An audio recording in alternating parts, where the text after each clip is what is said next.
जो लेटेस्ट है वो ये है कि इमरान खान साहब की बहनें और उनके पार्टी के लोग उन्हें मिलने के लिए पहुंचे थे, लेकिन कल जब इमरान खान साहब का स्टेटमेंट आया और उसके जो असरात हैं वो ये हैं कि जो भी गेम डाली गई थी एस्टेब्लिशमेंट की जानिब से कि पाकिस्तान तहरीक इंसाफ बहुत तकसीम हो गई है, एक ये खेल खेला गया था, चंद लोगों को इस्तेमाल किया गया जो पाकिस्तान तहरीक इंसाफ का हिस्सा हैं।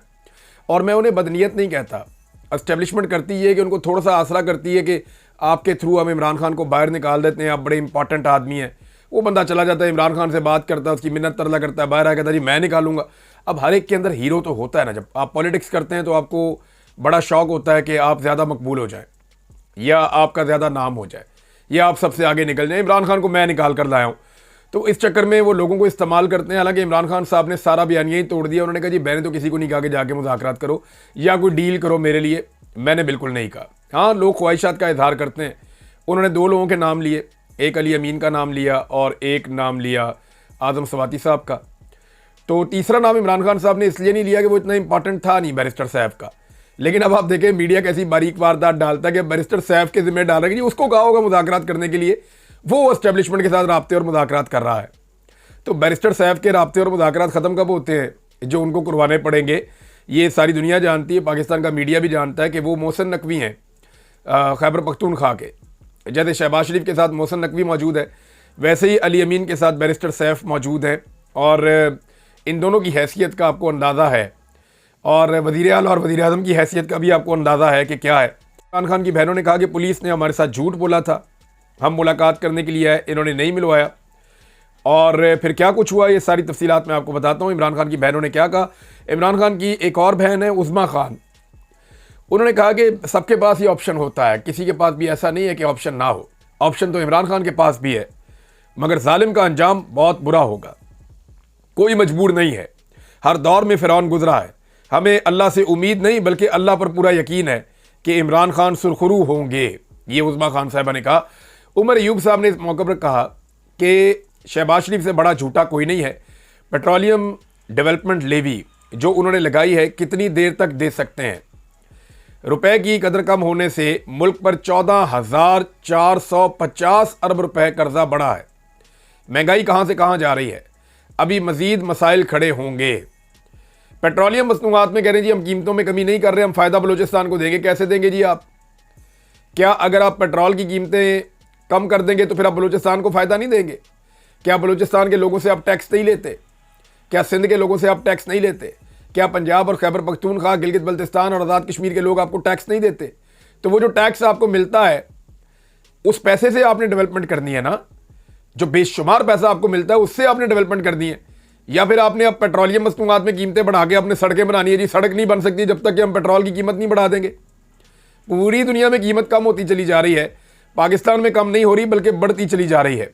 इस पर मिफ्ता इस्माइल साहब ने भी एक स्टेटमेंट दिया है, वो स्टेटमेंट मैं यहीं पे आपके साथ शामिल कर देता हूँ। फिर बाकी जो जेल के बाद होता रहा वो सारी चीज़ें मैं आपको बाद में बताता हूँ। मिफ्ता इस्माइल साहब कहते हैं ये जो पेट्रोलियम मसनूआत की कीमतों में इजाफा है इसके हवाले से कि आलमी मंडी में कीमतें बढ़ी तो पाकिस्तान में भी बढ़नी शुरू हो गई और बढ़ी, और जब कम हुई तो पाकिस्तान में कम होनी चाहिए थी। हुकूमत ने मार्च अप्रैल में लेवी में इजाफा किया। पेट्रोलियम लेवी 80 रुपये फ़ी लीटर है।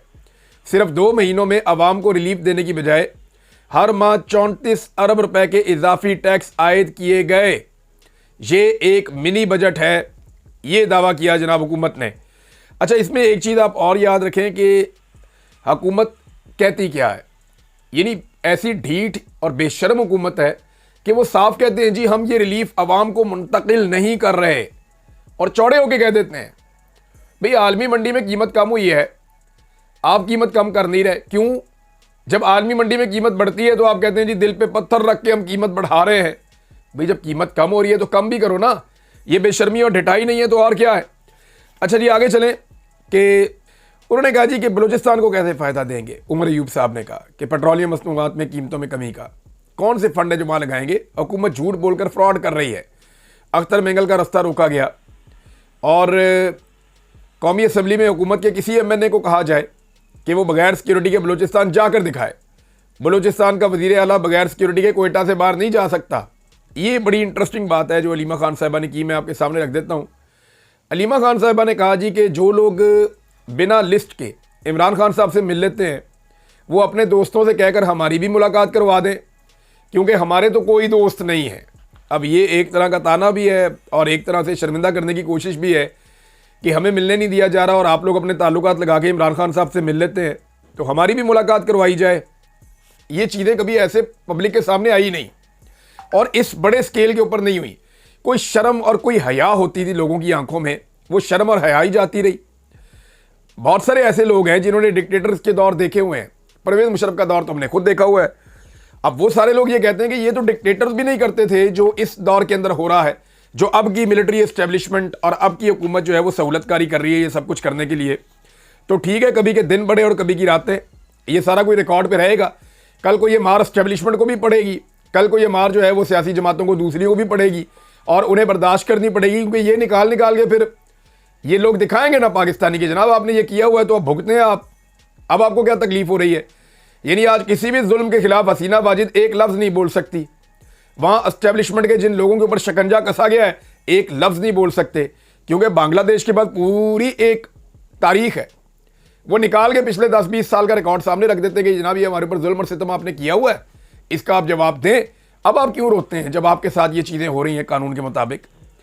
अब नाज़रीन, ओवरसीज़ पाकिस्तानियों को कहा जाता है कि आप पैसा पाकिस्तान में लेकर आए, और ये बार बार कहा जाता है कि पाकिस्तान में पैसा लेकर आए।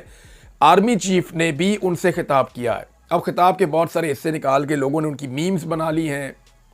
मैं कल भी कह रहा था कि एक बड़े ओहदे के ऊपर अगर आप बैठे हो तो आपको खासा मोहतात होना पड़ता है, आपके पास गलती की गुंजाइश कम होती है। लेकिन आर्मी चीफ ने एक तो जो आयत उन्होंने पढ़ के सुनाई कुरान पाक की, और आयत थी इस हवाले से कि पहले तहकीक कर लिया करो जब कोई फासिक तुम्हारे पास कोई खबर लेकर आए।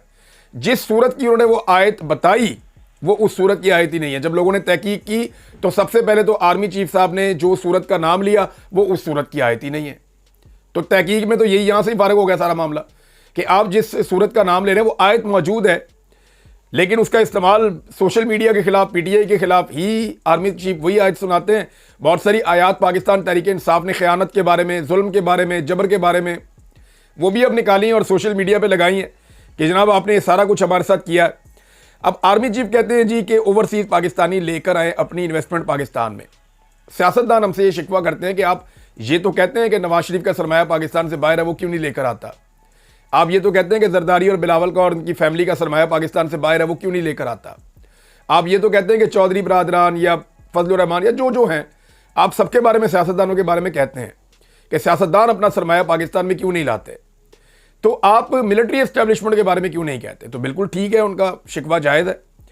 अब सवाल तो ये है कि ओवरसीज़ पाकिस्तानी पर तो वो थे ही नहीं बेचारे, उनमें कुछ लोकल्स भी थे और जो ओवरसीज़ पाकिस्तानी थे उनकी कैपेसिटी नहीं है। ये एक पॉलिटिकल पार्टी का एक प्रोग्राम था, ज़्यादातर नून लीग के लोग थे वो ओवरसीज़, तो एक सियासी जमात का एक जलसा टाइप था जिससे आर्मी चीफ ने खिताब किया, जो उन्हें नहीं करना चाहिए था।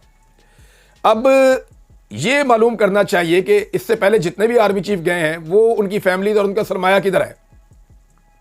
क्या उन्होंने अपनी सरमायाकारी पाकिस्तान में की है?